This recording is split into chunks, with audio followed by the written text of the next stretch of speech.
Al? Yeah. The gas mileage psychos are at it again, man. Man, they never stop. I just cracked open that carburetor. Come out, let me. All right.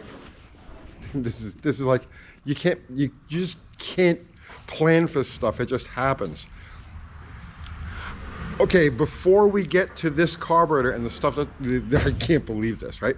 Before we get into this carburetor, I first have to go back to yesterday's video, the video we did the day before yesterday, where we're setting up the carburetors for Sledgehammer.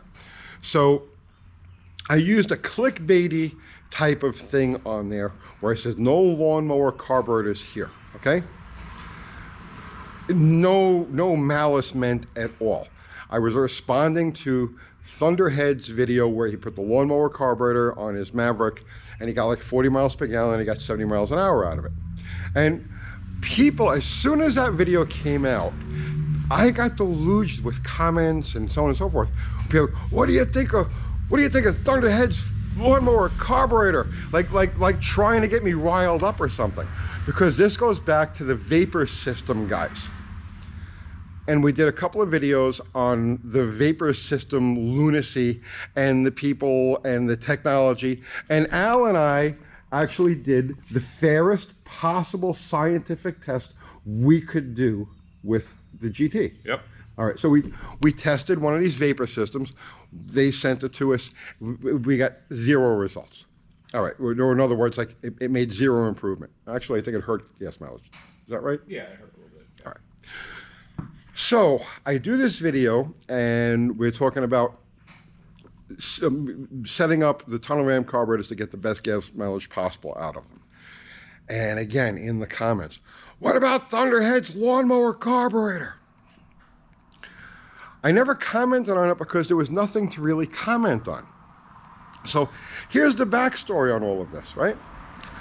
The guy Thunderhead, he's a tinkerer, he's a mechanic, he's a tinkerer, he enjoys experimenting with things. So one of the things he experimented with was mounting a lawnmower carburetor on his small block Ford in his Maverick and seeing if he could make it run. And he did. Awesome, right? It was, as far as I'm concerned, it's a success. As far as he's concerned, it's a success. But people were like beating, you know what I mean? It's like, so what do you think? Is it a scam? Did he really do it? I'm like, I don't know. I don't really care. The bottom line is it takes about 40 horsepower to cruise a car at about 70 miles an hour.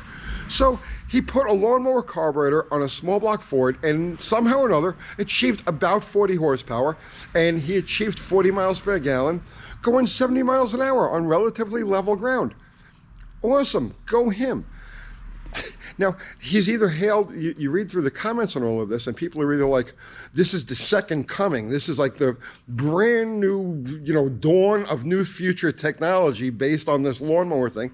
And then there's other people who were like, prove it. You can't do it. It can't be done, blah, blah, blah. Nobody could take it for what it's worth. The guy did an experiment. He was having fun. He's a YouTuber. He recorded everything that he did. He managed to get 70 miles per gallon or 40 miles per gallon at 70 miles an hour in a Maverick. What's the big deal? So he jumped into the comments yesterday. This is what makes YouTube tough because you can't just play around. No. Right? People take things just over the top, seriously. It's like, you know what I'm saying? Oh, I was getting ready to say that. I mean, because I saw some of the comments too, the other day too on it. And, a lot of these guys are just like, come on, why you're so narrow-minded, you didn't diss the guy. You complimented what he did. He's a tinkerer. Right. But everybody was like, oh no. Come on, guys. It is what it is. People live to make drama, controversy. All right, so let's put that out of the way. So we've covered that. But now let's get to the real psychos, okay? These vapor people. So it started out when I did a couple of videos on the Smoky Unit the adiabatic engine that he built, the hot air engine. And then there's this guy, Gasoline Vapor Systems. He claims that he gets like 50 or 60 miles per gallon with a vapor car. He's got a Camaro, a small block Chevy in it, and it's turbocharged and it's got a heat transfer, blah, blah, blah, blah, blah. So here's another one who claims that, he claims that he went 100 miles an hour with it. But he doesn't give you the backstory where he changed. And so here's the thing. To prove this, he has a video of him driving down the interstate, right? In traffic. And the speedo's reading like an indicated 100 miles an hour. But what he doesn't tell you, but if you actually go back and you research a little bit, he changed the transmission, he changed the rear end gearing, but he never said anything about matching the speedometer to the new gearing in the transmission and the rear end. So his indicated 100 miles an hour was probably a realistic 65, 70, and it takes about 40 horsepower to move a car that size at about 65, 70 miles an hour.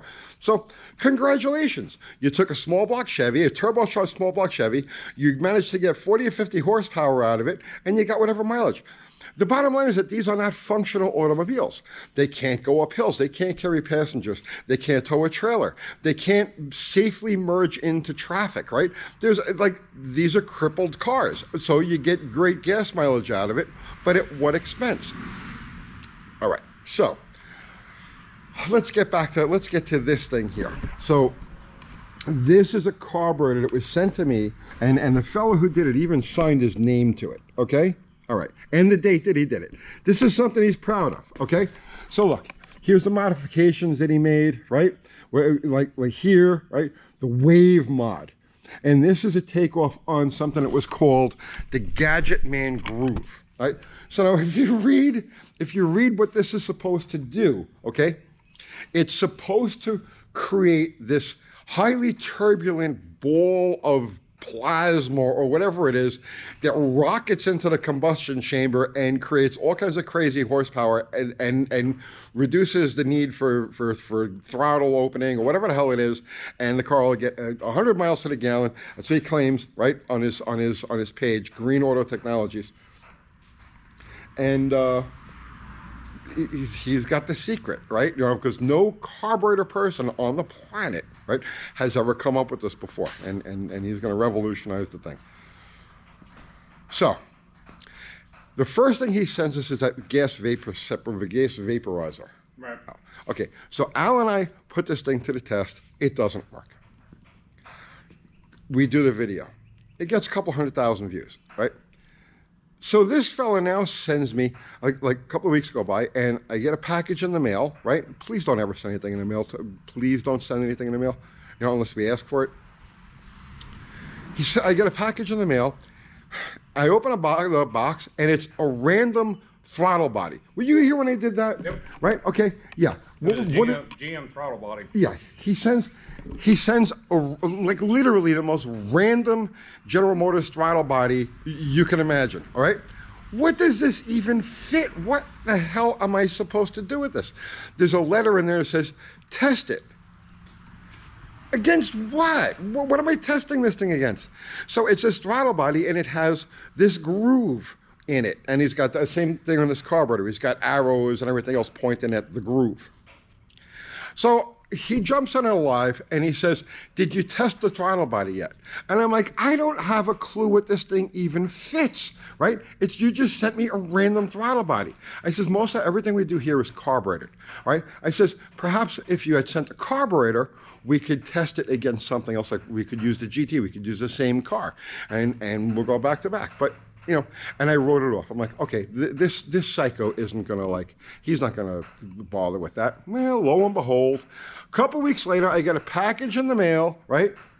Please don't send stuff unless we ask for it, please. We get a package in the mail, and it's this, okay? And he's like, and there's a letter in there. Well, you said you wanted to test carburetors. So here, I set up this carburetor for you to test, right? I'm like,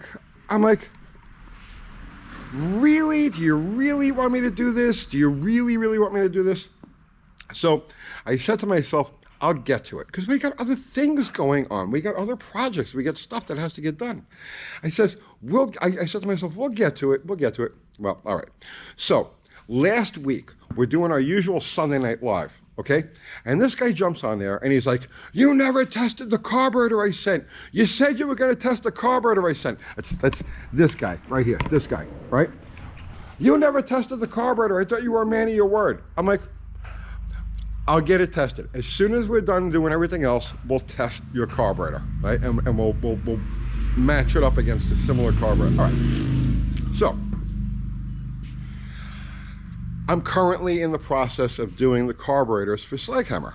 And I've got the jets out, and I have gaskets out, and I have all of the stuff out, right? And I'm like, let's see what's inside this carburetor he sent so I can match up another Holley, and this way we go back to back. This way I have the same jets, I have the same power valve, everything's gonna be the same. So, I crack the front bowl of this carburetor open. This is something this gentleman sent for us to test, okay? He sends this to test. Al, pop the top of that carburetor off, please.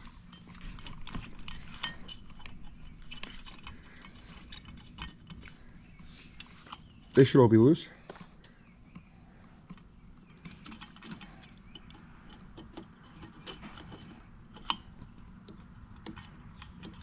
Yeah, you can pop off.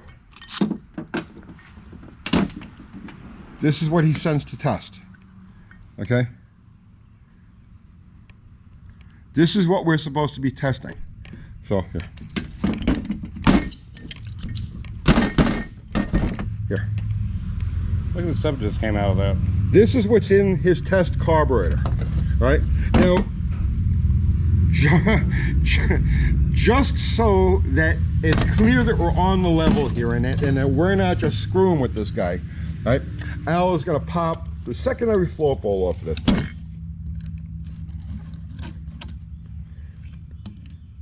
And just so that it's clear that we didn't sabotage his work or anything like that. This is going to be virgin coming apart.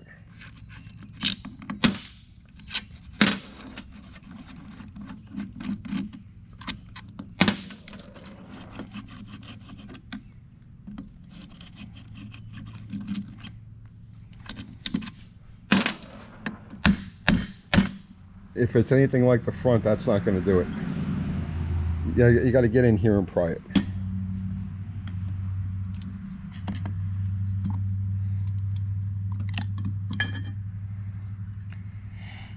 Okay.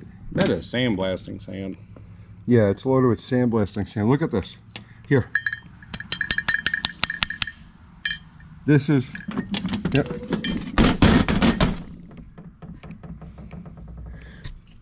So he took this old 600 here, and he sandblasted it. Didn't change. Nothing's cleaned up in there. It's got all the old original gaskets on it.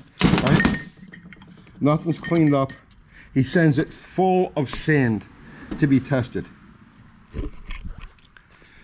This is what you're up against with these vapor people. And so, and this is the guy here.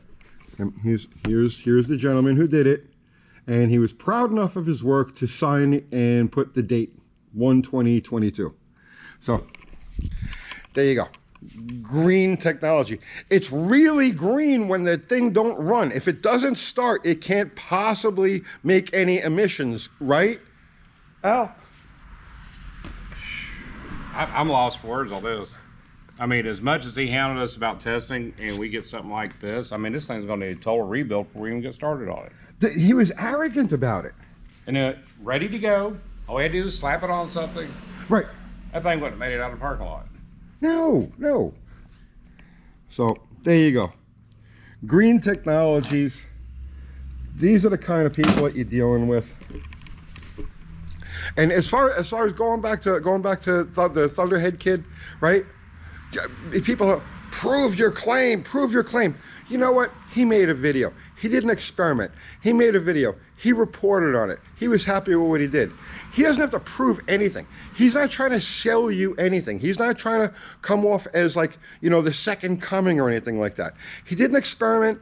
He had results. He had fun with it. He reported on it. And now it's like, it's like, you know what? You proved that it didn't work for whatever reason. Leave the guy alone. I'll see you tomorrow.